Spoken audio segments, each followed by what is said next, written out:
Today I have my client here. We already did one procedure, I don't know, it was a few months ago, and we can see beautifully and softly the color, but I would like to do correction procedures, so today I will show you step-by-step process how I do correction procedure. We will clean the brows, disinfect the brows, and then we will plug them so it looks nice and clean. We will clean also area around the eyebrows, especially the makeup, because when you touch the skin, and then sometimes you can touch the brows, even though you don't want to, but it can happen. You can move makeup onto your brows, and it can go into the skin, which is not sterile and it's not hygienic. So make sure only to clean it, also around the eyebrows. We will stretch the skin. I like to brush the brows, and then you can see beautifully where we have to plug the brows, and we can also beautifully see the shape. I don't know if you can see the shape as good as me, because there is sun shining over here, but I can see it beautifully. I can only see that my tail is missing a little bit, but sometimes it happens to me because I'm trying to be very careful on the tail. If you go too deep, it can be too gray, and also when you don't have a lot of brow hair over here, your scalp usually really falls off quickly, so that means that there is no enough time for the pigment to beautifully stay in the skin. We have to be very careful over here, so you see. I'm not sure what's the name of this. I know it's not a pimple, it's a different thing, but I forgot the word. But we cannot touch you over here, we have to go around. I'm moving my client's head, and we will plug the brows very well. I am not using razors first.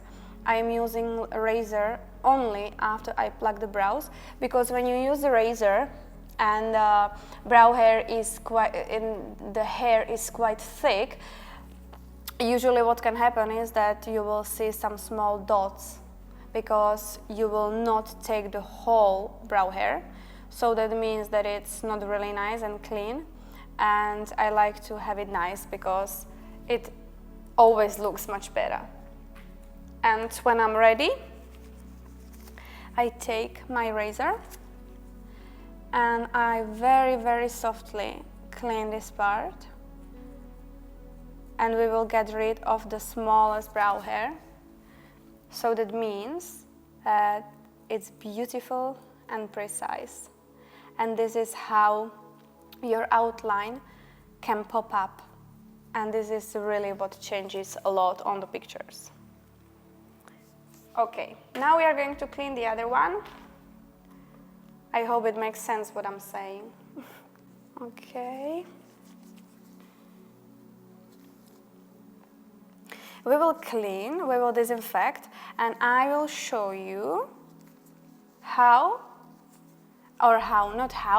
but I will show you the difference between the brow, which is ready, and the brow which is not ready yet for the tattooing.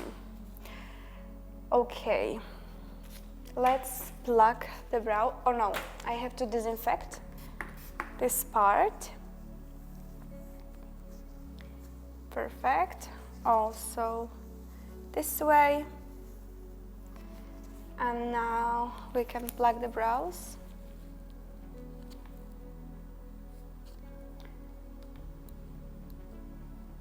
My client has some of the brow hair which is quite thick, so if I would use only razor, it wouldn't be so nice. That's why I'm using also tweezers.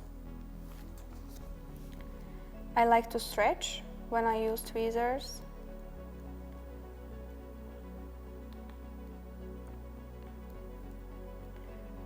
Okay, see how beautiful it is? And this is a little bit softer, but I still prefer to plug it first.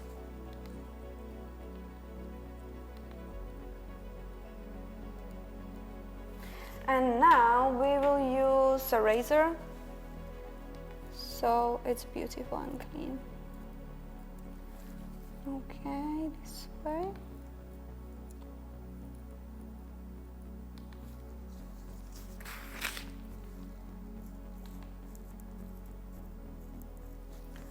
Perfect. We can also use it over here a little bit, and that's it. And when I always do this, I can see my shape and the permanent makeup even better. So sometimes what happens when my client comes after the first procedure, sometimes she says, oh, there is nothing on the brows, and then I plug the brows and I clean the bottom part, and then you can beautifully see the shape, and they are really surprised. So make sure when your client comes, make sure after the first procedure, make sure you clean the brows properly, especially the bottom part, and then you can beautifully see your shape. I'm just saying this many times because I found out on Instagram that not a lot of people are cleaning a bottom part, which is, in my opinion, a pity, because when you clean it, then you see it much better and it looks much nicer. We have to peel off this part over here.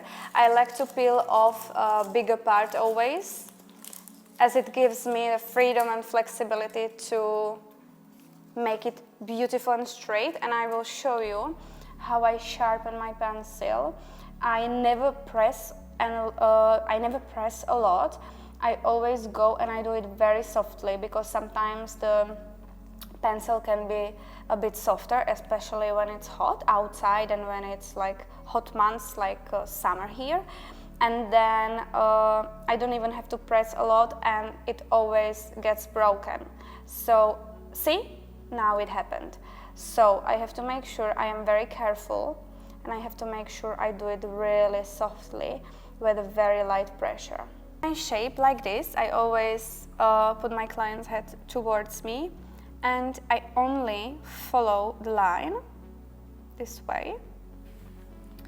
I don't use a lot of pressure because I want my line nice and clean. And I follow this bottom part, bottom line, towards here, and then I follow the bone, and here I only do this, and you can beautifully see. Now I have to plug the hair over here because it's a bit more down, and we want the outline clean, something like that. We will move client's head. Now you can see the difference, how I do the shape for the correction and how it looks before the shape. It's really easy, I don't overcomplicate, and it's nice, and it's in the shape of the natural shape of my client. We will move the head and we will do the same on the other side. So we will go from here because I can beautifully see this bottom line, and we will only follow the line over here. I will pluck some brow hair over here, this way. Okay. Then I have to check if my length of the brow is good, but other than that I don't have to check anything else.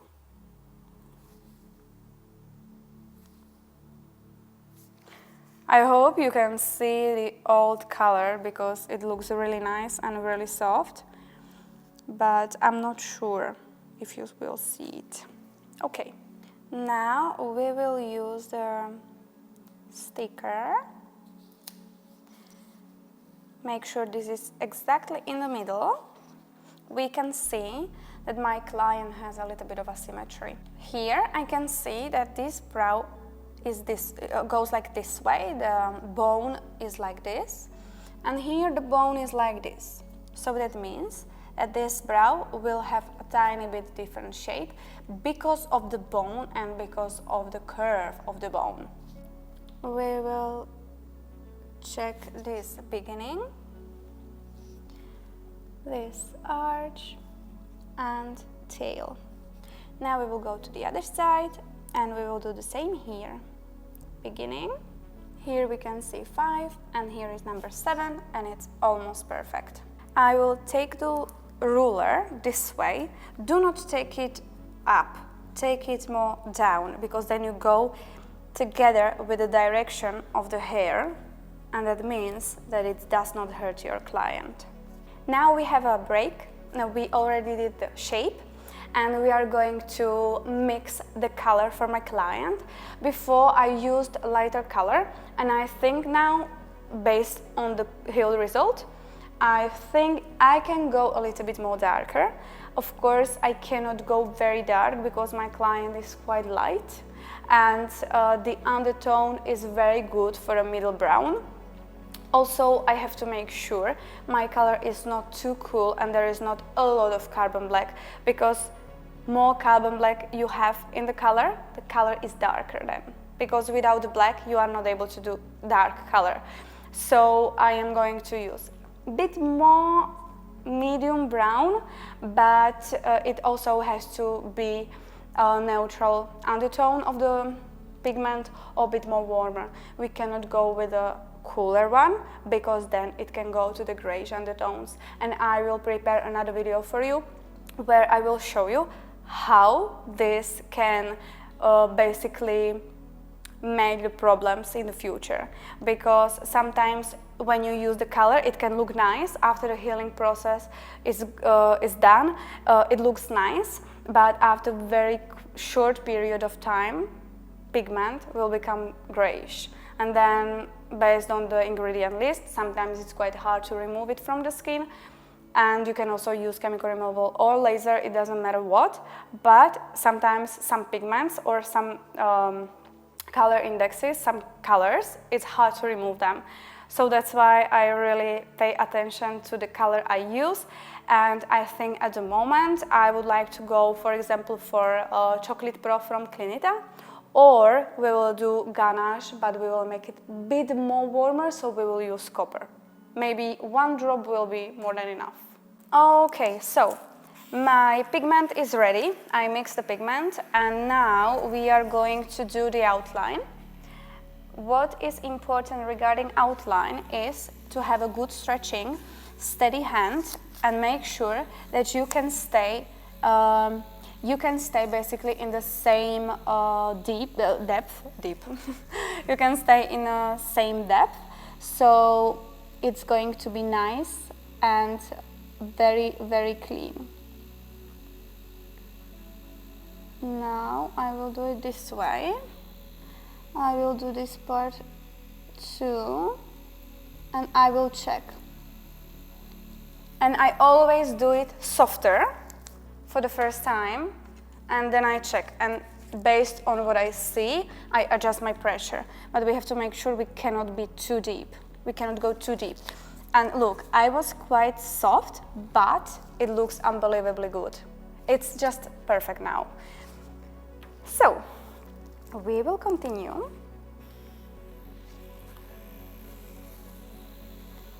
I will go more up. And my movements are a bit more airy. Here, I will go over here.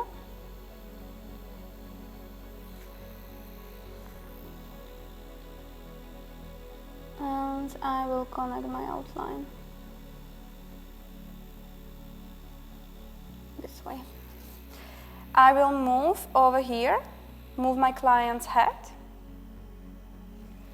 stretch very well with a 90-degree angle, and we will continue. I use new cartridges from Magda Grochulska, and this is the first time I am using these cartridges on the skin, and I really like it.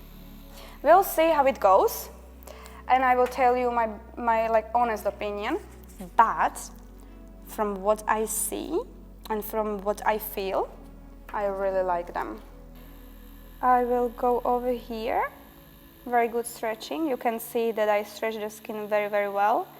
And now I will do a pixelated eyeliner in this front. And we will connect these two lines over here. This way. And we will check. We will check. I check without anything. And we can see it beautifully. It's perfect. Everything is amazing. I am so happy about the result. Yeah. Now we can scratch the whole brow, and then maybe we can use secondary anesthetic if my client is very sensitive, or if she's not sensitive, we can basically continue. So we will scratch the brow. We will open the skin this way. We will also see how the color looks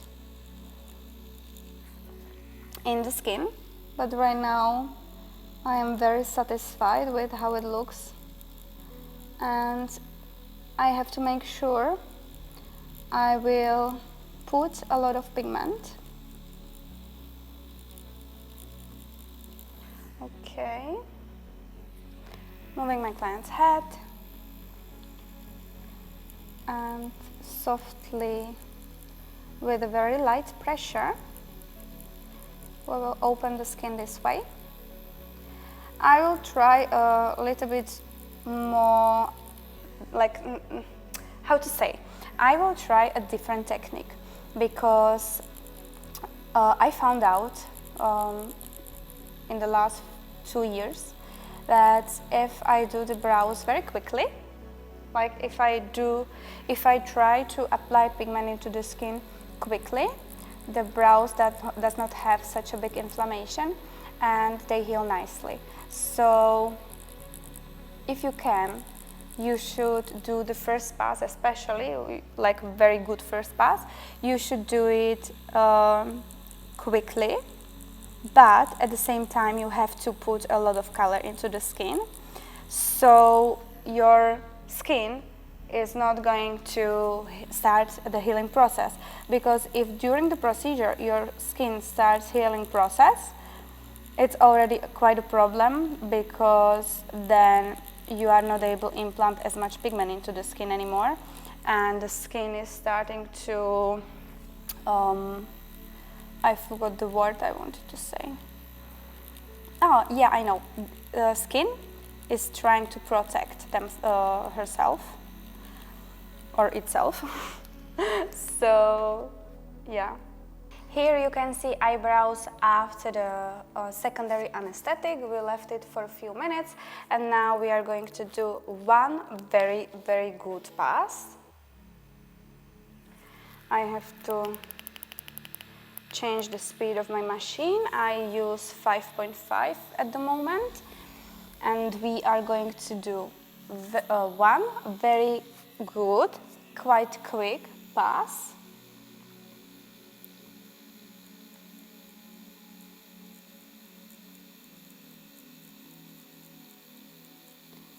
Movements are quite airy, but they are very close next to each other, and it's because we have to make sure that the color is packed well. I am not going to clean it. I will do this pass and I will clean at the same time, because we want this color to penetrate into the skin. So we see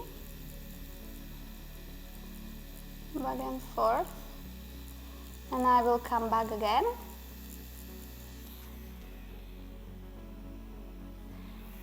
I always move my client's head because I want to make sure that my angle is good, and I can also comfortably stretch the skin. I will use a cotton pad, so it's not dirty. And when I go over here at the top, I am very soft, and more I go into the body of the brow, more I do these movements very close next to each other.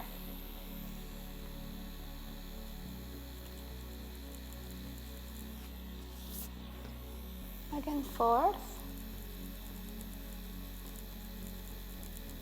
And see, I am not moving very quickly at the bottom part because I want to make sure that I use a lot of color. Sometimes when my client has a lot of brow hair, I always try to brush it off this way, and we will continue. Very soft pressure over here, and now as soon as you move closer to the bottom part, you have to really put your movements very close next to each other. I know I talk about it all the time, and I know sometimes it can be annoying, but it's really important for you to do that because these kind of pigments are, I wouldn't say like hard to work with, but you have to know how to work with them. And sometimes what happens is that people do not know how to properly work with the pigments, and they think that the pigments are bad, which is not the truth. Of course, you can have bad pigments, but bad pigments regarding quality of the raw materials, molecular size, and these kind of things. But you should know how to work with different pigments based on the formulation, because there are differences between them. Make sure that you stretch properly, because it's really important. If you are not stretching properly, you maybe are not applying pigment to the same depth, which can cause a lot of problems.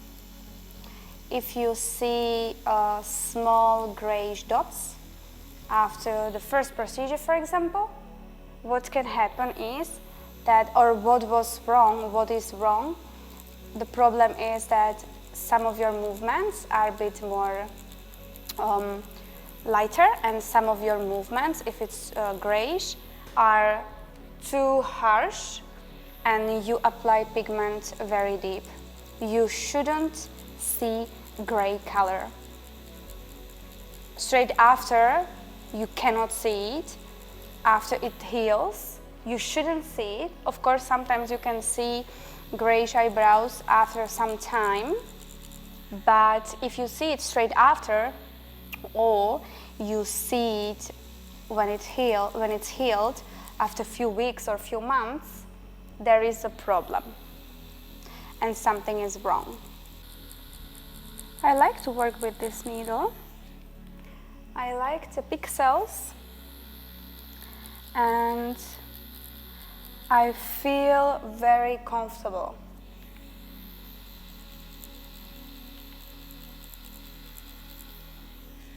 Sometimes I don't follow any technique. Sometimes I only play with the brows and I do movements as I feel, because it is like PMU, permanent makeup, is an artistry.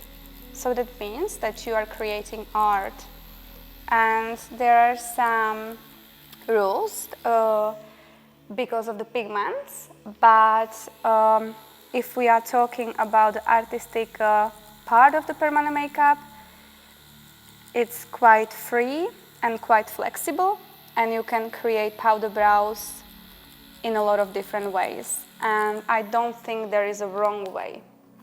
You only have to know the technical stuff, and if you know you are doing everything right, then everything should be safe. We are cleaning the brow, and we can see beautiful first pass. I will brush it off a little bit, clean again. Okay, perfect. I will do one more pass and we are done.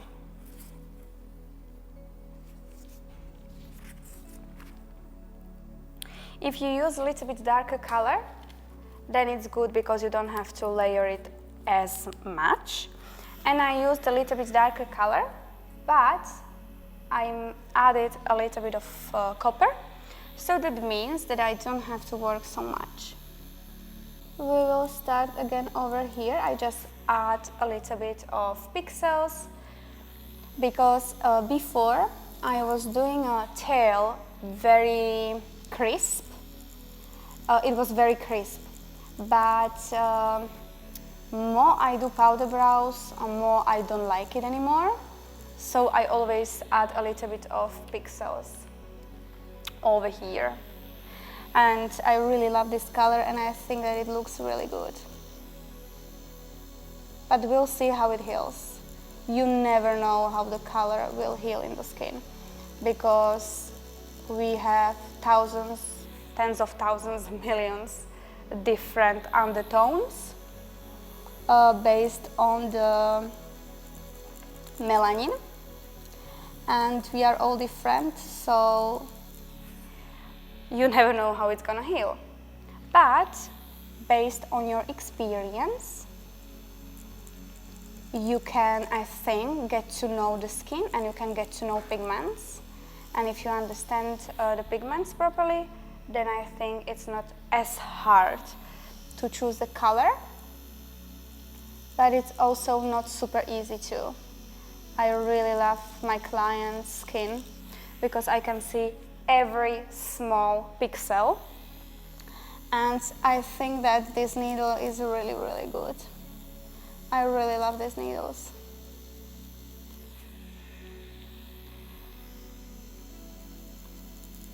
You see that I pay attention to this place and I cannot work over it.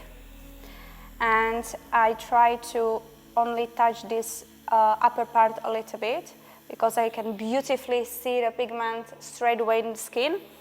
The only thing I am really focusing now at the moment is to go over the body of the brow and over the bottom part and over the tail quite well. So when it heals, it has this beautiful gradient. It is a bit messy at the moment, but you can see that my movements over here in the front are super soft, very airy, and almost always I try at the end to do very chaotic movements. So there is no like one direction only, because then I can see it sometimes. It was only done with one direction, and when it's only done with the one direction, then it's not so, I don't know how to explain. Okay, let's forget about it. I hope you understand what I mean.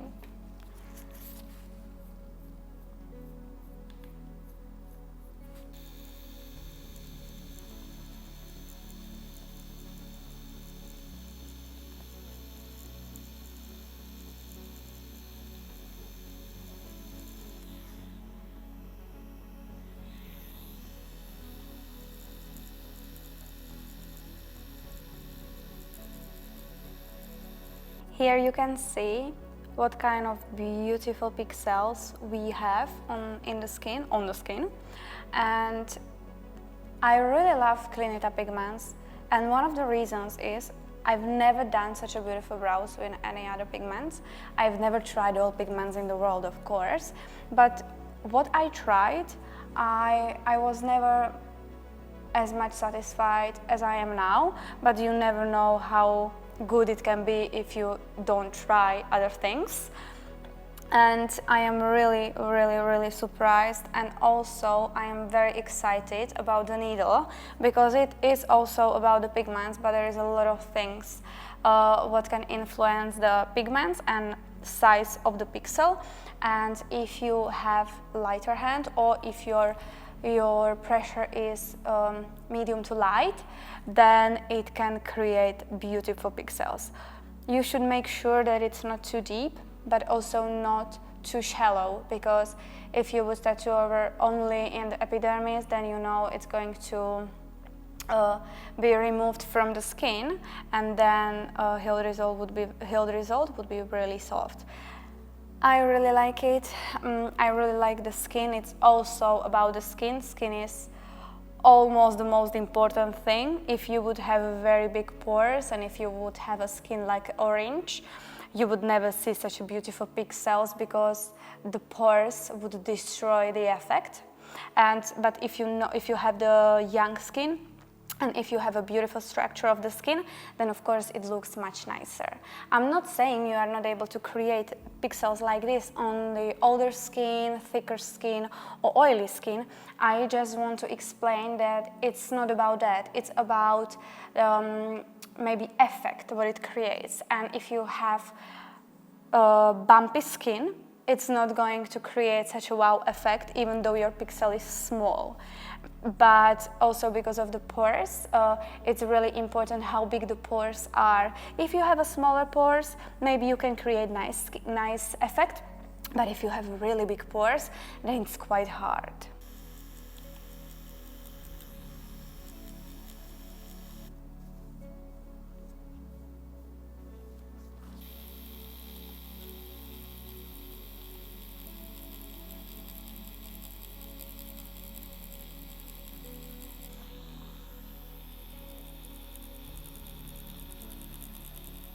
Here you can see how beautiful the pixels are. I am really happy with the outcome.